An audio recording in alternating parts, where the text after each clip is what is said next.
Hey guys, how's it going today? So next up is going to be the MP-41 Cybertron Frontline Combat Dinobot. Apparently Beast Wars needs to be parenthesized, but anyway, so here we got the third of our masterpiece Beast Wars characters, or technically fourth if you count the Optimus Primal repaint, which I don't, but anyway. Front of the box, we got Dinobot in both his modes, of course. Side of the box, the other side of the box. Back of the box shows, him in his robot mode, all his features, him with the other characters. That's actually to scale. Comes with a base, comes with a few things. But that's pretty much it for the package, so let's go ahead and talk about Dinobot, who is a lot of people's favorite character on the show. And I can't really argue with them. He was a really, really great character. His voice bothers me.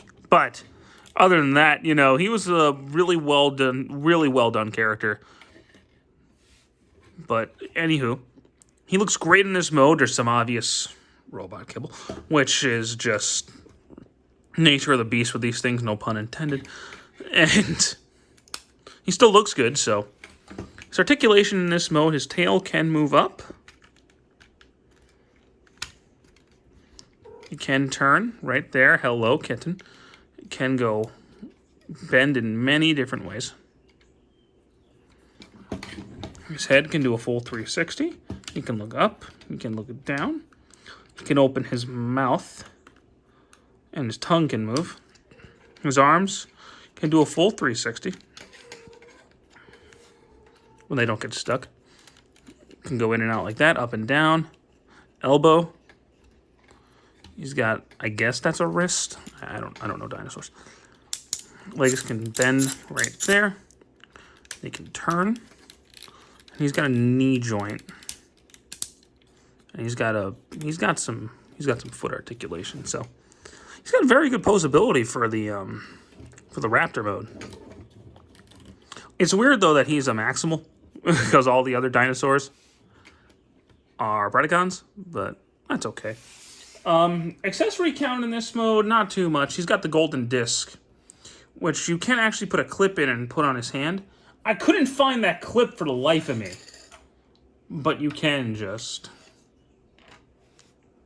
put it on this stand right here. So that's pretty cool. Don't fall on me, Dinobot. Big thing, and a lot of figures use this now. He comes with a stand. So it comes in 3 pieces, the 2 front pieces and the bar. And if you open up his stomach, ow, and then slide this in, that'll clip into his stomach, and he can just plug right into the base. Which is pretty legit. You can have flying raptor, but you can have him in a lot of poses. And it's going to look awesome.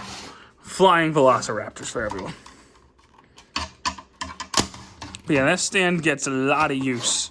And I think Starscream's coming with a purple version of it. So you'll have another stand to use for your other figures. Because a lot of figures can accommodate the stand. But that's really it for this mode. Not too much to go over, so let's get to the transformation, which is pretty involved. So we're going to start by removing the tail. We'll open that up first and completely remove the tail. Yeah, mine has a tendency to disconnect right there. It still works, but yeah, no. Well, might as well just leave that up because that's going to have to come up anyway. So that's going to come up. And we're going to go ahead and raise the camera now. We already have it fully raised. So, all right, never mind. Go ahead and unclip his back legs. His only legs. Separate all of that. We'll come to that in a second. Now we're going to pull this piece forward, straighten these legs out, turn that leg around, clip that in on the back, Turn the foot around, pull out the heel, pop this up, and there you go. Then just straighten that out. So we'll do the same thing on the other side.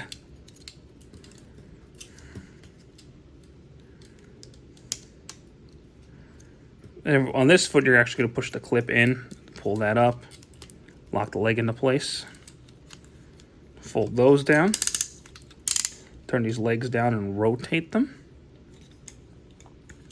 We got some legs going on. So that's all well and good. The head's going to... Oh, one feature I forgot to mention. You can actually rotate, if you turn this around, plug that in. He has an alternate set of eyes like Grimlock did, which is pretty cool, but we're a little too far in the transformation for that. So push that in, push that down. And his head's just going to go right in there. Open this up.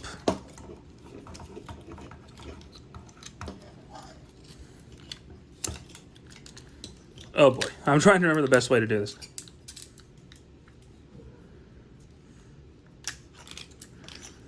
Okay. So, let's go ahead and rotate all this around, shall we? Rotate all this around up here. Just gonna come up. And we're gonna fold this in so it's like that. And that's gonna... You're gonna fold these onto the dino head. Make sure the arms are all in there straight. All right.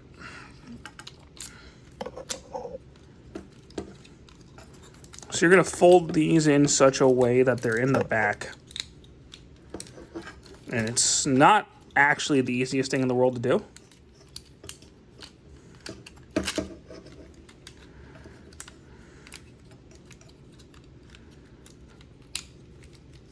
I think that's it.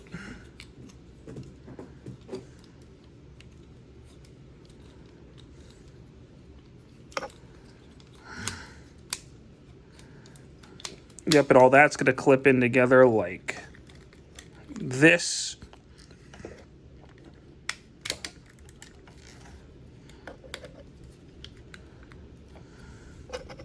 It's going to fold in like that, and then this piece, this is going to lay down flat like that. And then that's going to clip in to become a stomach piece. Rotate the waist around. Got the arms all situated now, so open this piece up. Then pull this out, turn it around, fold in the claws.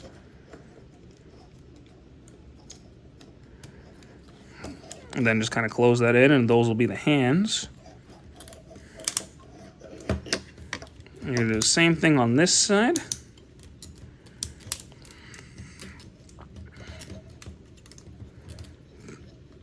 When he wants to cooperate with me.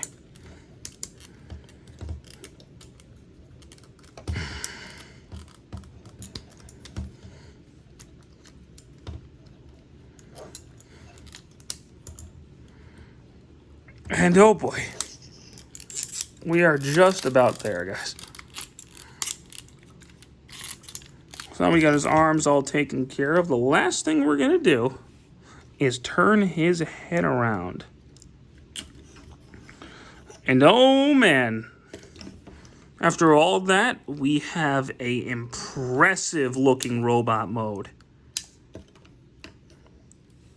Good job, Takara. This is an excellent representation of Dinobot. The transformation's pretty involved, I won't lie, but the result is phenomenal. Phenomenal looking. So, articulation-wise, his head, full 360. Can go look forward. He can kind of look back. Oh, excuse me. Yeah, I might as well show this off. He has a light feature in his head, which is pretty cool. His mouth can open. His arms, full 360, out, turn at the bicep. Got a powerful elbow, really heavy. Turn at the wrist. All of his fingers are actually individually articulated, which is pretty cool. His waist on a full 360. He has an ab crunch. Legs go forward. They can go back. They can go in and out a little bit, but through their design, it's kind of hard. He's got a knee. Pretty heavy knee. He's got a lot of heavy joints on him. Foot, and he's got some toe, I believe. No, he does not have toe. I thought he did, but he doesn't. But that's okay. He's got an incredible amount of articulation. So accessory-wise in this mode, he has this piece that plugs into his waist, which allows him to use the stand in robot mode. So, if you want to accommodate the stand, he's got ways. Which now I can't get off of him. There we go.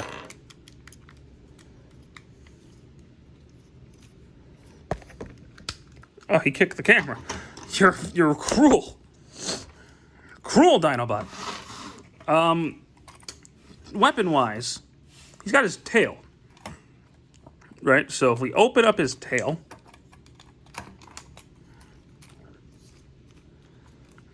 pull this piece out. We'll come back to that. You pull this piece down and turn it around. Plug it in there.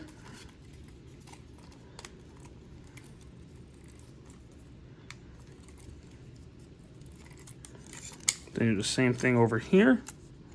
Pull that piece down. And you got this weapon, which if you hit that button, it does turn,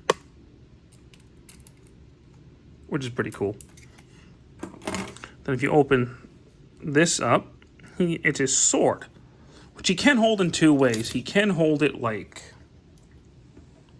this, like the original toy did. Don't do that. Just give it to him like this. That's the right way. And then he can also hold this. And these were his two kind of major weapons in the show.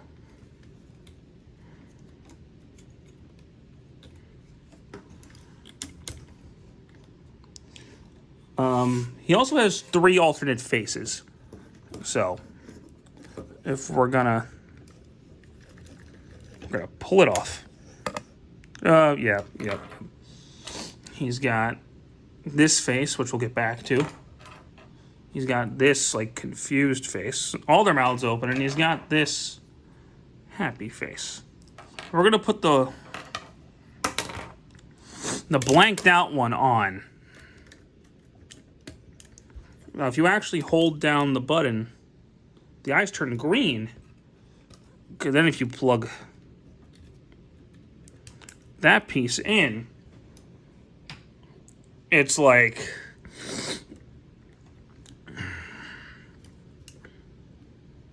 he's shooting the eye rays out, which is pretty cool.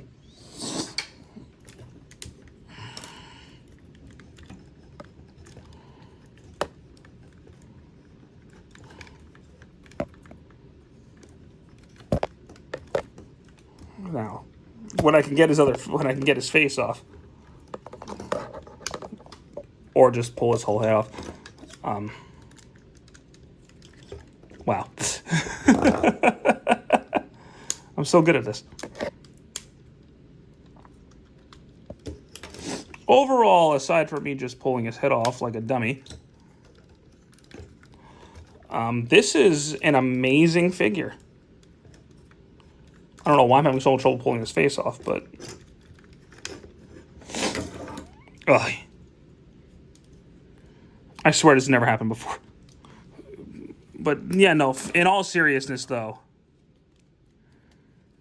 I'm going to put the grinning face on because that one's the coolest. But in all seriousness, this is, aside from me just failing with it, this is an amazing, amazing figure. He is definitely the best of the Beast Wars masterpieces up to this point in the video. He's not my favorite anymore. The guy after him is, actually, but of the ones we reviewed so far, he is definitely the best Beast Wars masterpiece figure, and I don't know if that's because I like the character so much, or... No, it's probably not that. The figure's actually just incredibly well done. He looks great. He transforms great. He's big. He's about as big as MP-10. So he's a big old boy. But he is fantastic. I apologize for my failures there at the end with the face changing, but... You know, it is what it is. He's great. The transformation's fantastic. It's not too complicated. He poses really well. He's an iconic character from the show, and if you don't have him already and you're a fan of Beast Wars, you're doing yourself a great disservice. So I definitely recommend getting him. Thanks so much for watching, guys. Take it easy.